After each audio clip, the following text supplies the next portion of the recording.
সাথে নিয়ে এবারে জুলাই ঘোষণাপত্র পাঠ করছেন মাননীয় প্রধান উপদেষ্টা ডক্টর মোহাম্মদ ইউনূস।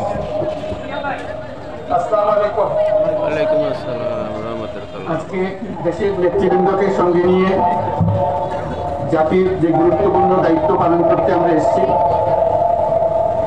আল্লাহ তার জন্য আমাদের জন্য রহমত বর্ষণ করছেন। আল্লাহ রহমত নিয়ে আমি এই ঘোষণাপত্র পাঠ করব। বিসমিল্লাহির রহমানির রহিম। যেহেতু উপনিবেশ বিরোধী লড়াইয়ের সুদীর্ঘকালের ধারাবাহিকতায় এই ভূখণ্ডের মানুষ দীর্ঘ 23 বছর পাকিস্তানের স্বৈরশাসকদের বঞ্চনা ও শোষণের বিরুদ্ধে রুখে দাঁড়িয়েছিল এবং নির্বিচার গণহত্যার বিরুদ্ধে গণপ্রতিরোধ করে 1971 সালের 26শে মার্চ স্বাধীনতা ঘোষণা করে রক্তক্ষয়ী মুক্তিযুদ্ধের মাধ্যমে জাতীয় মুক্তির লক্ষ্যে বাংলাদেশ রাষ্ট্র প্রতিষ্ঠা করে দেয়।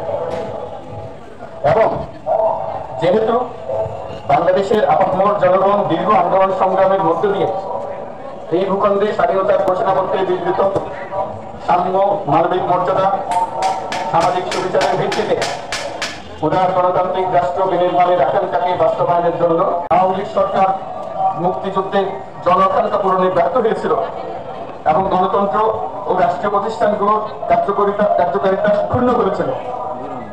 এবং যেহেতু স্বাধীনতা পরবর্তী আওয়ামী লীগ সরকার স্বাধীনতার মূলমন্ত্র গণতান্ত্রিক শাসন ব্যবস্থার বিপরীতে বাকশাল নামে সাংবিধানিকভাবে একদলীয় শাসন ব্যবস্থা কায়েম করে এবং মত প্রকাশ ও বিচার বিভাগের স্বাধীনতা হরণ করে, যার প্রতিক্রিয়ায় 1975 সালের 7ই নভেম্বর দেশের সিপাহী জনতার ঐক্যবদ্ধ বিপ্লব সংগঠিত হয় এবং পরবর্তী সময়ে একদলীয় বাকশাল পদ্ধতির পরিবর্তে বহুদলীয় গণতন্ত্র, মত প্রকাশ ও বিচার বিভাগের স্বাধীনতা পুনঃপ্রবর্তনের পথ সুগম হয়।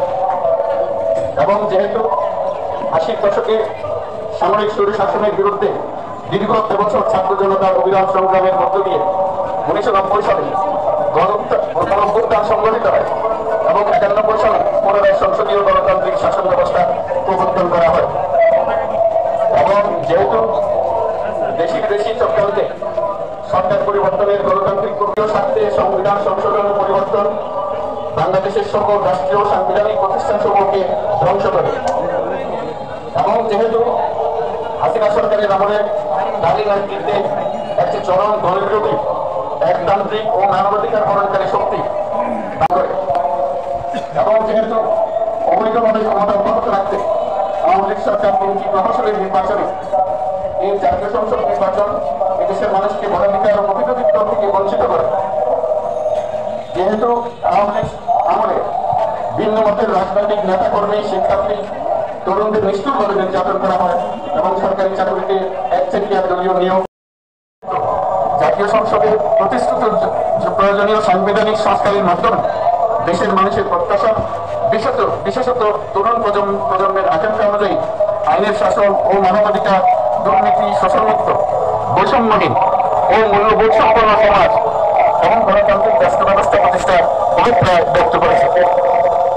এবং সেহেতু বাংলাদেশের জনগণ এই প্রত্যাশা ব্যক্ত করছে যে একটি পরিবেশ ও জলবায়ু সহিষ্ণু, অন্তর্ভুক্তিমূলক, টেকসই উন্নয়ন কৌশলের মাধ্যমে বর্তমান ও ভবিষ্যৎ প্রজন্মের অধিকার সংরক্ষিত হবে এবং সেহেতু বাংলাদেশের জনগণ এই অভিপ্রায় ব্যক্ত করবে।